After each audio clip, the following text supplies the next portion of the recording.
बिस्मिल्लाहिर्रहमानिर्रहीम अस्सलाम वालेकुम व्यूअर्स की हाल है तुहाडा। उम्मीद करदी हां तुसीं ठीक होवोगे, मैं भी ठीक हाँ। अल्लाह दा बड़ा करम है। अज असीं बनाउण जा रहे हैं चाकलेट केक। चाकलेट केक दे विच असीं ਜਿਹੜੇ ਇਨਗਰੀਡੀਅੰਟਸ ਪਾਵਾਂਗੇ ਉਹ ਤੁਹਾਡੇ ਸਾਹਮਣੇ ਆ, ਤੁਸੀਂ ਦੇਖ ਸਕਦੇ ਹੋ। ਅਸੀਂ ਇੱਕ ਬੋਲ ਲਵਾਂਗੇ, ਬੋਲ ਦੇ ਵਿੱਚ ਅਸੀਂ 2 ਅੰਡੇ ਪਾ ਲਵਾਂਗੇ। 2 ਅੰਡੇ ਪਾ ਕੇ ਤੇ ਇਹਦੇ ਵਿੱਚ ਸਾਡੇ ਕੋਲ ਛਿਲਕਾ ਡਿੱਗ ਗਿਆ ਸੀ ਤੇ ਅਸੀਂ ਉਹ ਕੱਢ ਕੇ ਤੇ ਇਹਨੂੰ ਇੱਕ ਮਿਕਸਚਰ ਲਵਾਂਗੇ ਤੇ ਉਹਨਾਂ ਚੰਗੀ ਤਰ੍ਹਾਂ ਇਹਨੂੰ ਫੈਂਟ ਲਵਾਂਗੇ। ਫੈਂਟ ਕੇ ਤੇ ਅਸੀਂ ਇਹਦੇ ਵਿੱਚ ਚੀਨੀ ਪਾਵਾਂਗੇ। ਚੀਨੀ ਲਵਾਂਗੇ ਅਸੀਂ ਅੱਧੀ ਪਿਆਲੀ ਚੀਨੀ ਪਾਉਣ ਤੋਂ ਬਾਅਦ ਅਸੀਂ ਇਹਨੂੰ ਅੱਛੇ ਤਰੀਕੇ ਨਾਲ ਮਿਕਸ ਕਰ ਲਵਾਂਗੇ ਤਾਂ ਕਿ ਚੀਨੀ ਅਤੇ ਆਂਡੇ ਚੰਗੀ ਤਰ੍ਹਾਂ ਮਿਕਸ ਹੋ ਜਾਣ, ਆਪਸ 'ਚ ਰਲ ਮਿਲ ਜਾਣ। ਇਹਦੇ ਤੋਂ ਬਾਅਦ ਅਸੀਂ ਇਹਦੇ ਵਿੱਚ ਪਾਵਾਂਗੇ ਵਨੀਲਾ ਐਸੈਂਸ ਅਸੀਂ ਪਾਵਾਂਗੇ ਅੱਧੀ ਚਮਚੀ।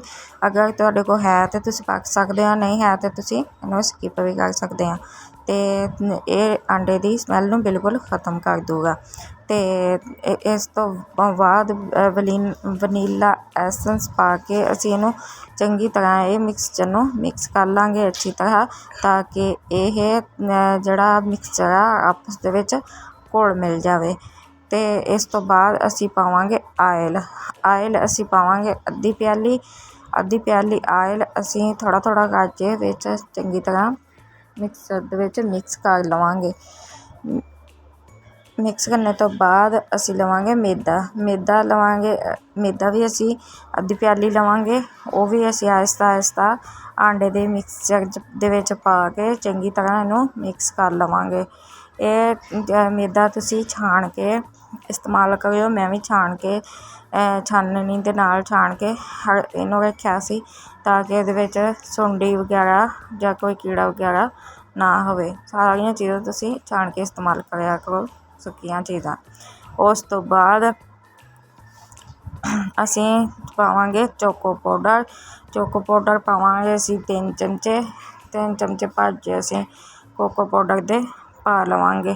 ਅਸੀਂ ਇਹ ਬਣਾਉਣ ਜਾ ਰਹੇ ਹਾਂ ਚਾਕਲੇਟ ਕੇਕ, ਅਤੇ ਇਹਦੇ ਵਿੱਚ ਚਾਕਲੇਟ ਕੋਕੋ ਪਾਊਡਰ ਲਾਜ਼ਮੀ ਪਵੇਗਾ। ਅਤੇ ਦੇਖ ਸਕਦੇ ਹੋ ਤੁਸੀਂ ਜਿਹੜਾ ਮੈंने ਕੋਕੋ ਪਾਊਡਰ ਇਸਤੇਮਾਲ ਕੀਤਾ, ਇਹਨੂੰ ਅਸੀਂ ਚੰਗੀ ਤਰ੍ਹਾਂ ਬੋਲ ਦੇ ਵਿੱਚ ਮਿਕਸ ਕਰ ਲਵਾਂਗੇ ਤਾਂ ਕਿ ਸਾਡਾ ਮਿਕਸਚਰ ਅੱਛੇ ਤਰੀਕੇ ਨਾਲ ਰੈਡੀ ਹੋ ਸਕੇ ਅਤੇ ਅਸੀਂ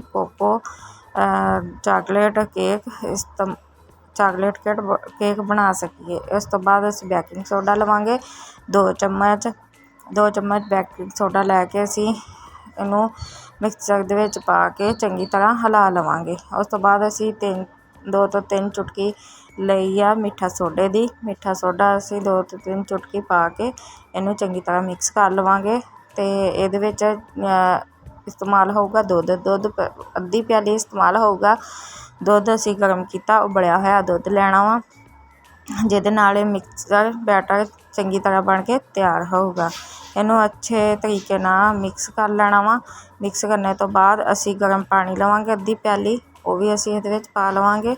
ਪਾਉਣ ਤੋਂ ਬਾਅਦ ਅਸੀਂ ਇਹਨੂੰ ਮਿਕਸਚਰ ਨੂੰ ਚੰਗੀ ਤਰ੍ਹਾਂ ਹਿਲਾਵਾਂਗੇ, ਯਾਨੀ ਕਿ 5 ਤੋਂ 10 ਮਿੰਟ ਹਿਲਾ ਕੇ ਇਹਨੂੰ ਅਸੀਂ ਸਾਈਡ 'ਤੇ ਕਰ ਲਵਾਂਗੇ। ਉਸ ਤੋਂ ਬਾਅਦ ਅਸੀਂ ਲਵਾਂਗੇ ਉਹ ਸਾਂਚਾ ਜਿਹਦੇ ਵਿੱਚ ਅਸੀਂ ਕੇਕ ਬਣਾਉਣਾ ਵਾ। ਉਹ ਮੇਰੇ ਕੋਲ ਬਟਰ ਪੇਪਰ ਨਹੀਂ ਸੀ ਹੈ, ਇਸ ਲਈ ਮੈंने ਕਾਪੀ ਦਾ ਪੇਜ ਲੈ ਕੇ ਉਹਨੂੰ ਕੱਟ ਕੇ ਉਹਨੂੰ ਸਾਂਚੇ ਦੇ ਵਿੱਚ ਲਾ ਕੇ ਅਤੇ ਉਹਨੂੰ ਗਰੀਸ ਕਰ ਲਿਆ ਵਾ। ਇਹਨੂੰ ਚੰਗੀ ਤਰ੍ਹਾਂ ਗਰੀਸ ਕਰਕੇ ਅਤੇ ਤੁਸੀਂ ਲਾਉਣਾ ਵਾ ਤਾਂ ਕਿ ਤੁਹਾਡਾ ਕੇਕ ਜਦੋਂ ਤਿਆਰ ਹੋਵੇ ਉਹ ਥੱਲੇ ਨਾ ਲੱਗੇ। ਅਤੇ ਸਾਡਾ ਬੈਟਰ ਵੀ ਅੱਛੇ ਤਰੀਕੇ ਨਾਲ ਬਣ ਕੇ ਰੈਡੀ ਹੋ ਗਿਆ ਵਾ। ਤੁਸੀਂ ਇਹਨੂੰ ਦੇਖ ਸਕਦੇ ਹਾਂ ਇਹ ਕਿੱਦਾਂ ਦਾ ਬਣ ਕੇ ਤਿਆਰ ਹੋਇਆ ਵਾ। ਹੁਣ ਅਸੀਂ ਇਹ ਸਾਂਚਾ ਲਵਾਂਗੇ, ਸਾਂਚੇ ਦੇ ਵਿੱਚ ਅਸੀਂ ਜਿਹੜਾ ਬੈਟਰ ਪਾਇਆ ਵਾ ਉਹ ਚੰਗੇ ਤਰੀਕੇ ਨਾਲ ਪਾ ਲਵਾਂਗੇ। ਅਤੇ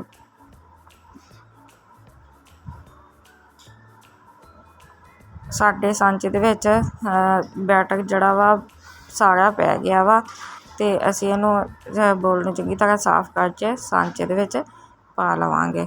ਅਤੇ ਹੁਣ ਅਸੀਂ ਲਿਆ ਵਾ ਪਤੀਲੇ ਦੇ ਵਿੱਚ ਅਸੀਂ ਰੱਖਿਆ ਵਾ ਸਟੈਂਡ ਦੇ ਉੱਤੇ ਅਸੀਂ ਰੱਖਾਂਗੇ ਇਹ ਬੈਟਰ ਜਿਹੜਾ ਬਣਾਇਆ ਹੋਇਆ ਸੀਗਾ, ਅਤੇ ਰੱਖ ਕੇ ਇਹਨੂੰ ਚੰਗੀ ਤਰ੍ਹਾਂ ਅਸੀਂ ਤਕਰੀਬਨ 1.5 ਘੰਟੇ ਲਈ ਹਲਕੀ ਅੱਗ 'ਤੇ ਇਹਨਾਂ ਨੂੰ ਰੱਖਾਂਗੇ। 1.5 ਘੰਟੇ ਵਾਸਤੇ ਇਸ ਲਈ ਰੱਖਾਂਗੇ ਕਿ ਸਾਡਾ ਕੇਕ ਚੰਗੀ ਤਰ੍ਹਾਂ ਬਣ ਕੇ ਤਿਆਰ ਹੋ ਜਾਊਗਾ, ਕੱਚਾਪਨ ਨਹੀਂ ਰਹੂਗਾ। ਇਸ ਤੋਂ ਬਾਅਦ ਅਸੀਂ ਤਿਆਰ ਕਰਾਂਗੇ ਗਨਾਸ਼ ਦੇ ਵਿੱਚ ਅਸੀਂ ਪਾਵਾਂਗੇ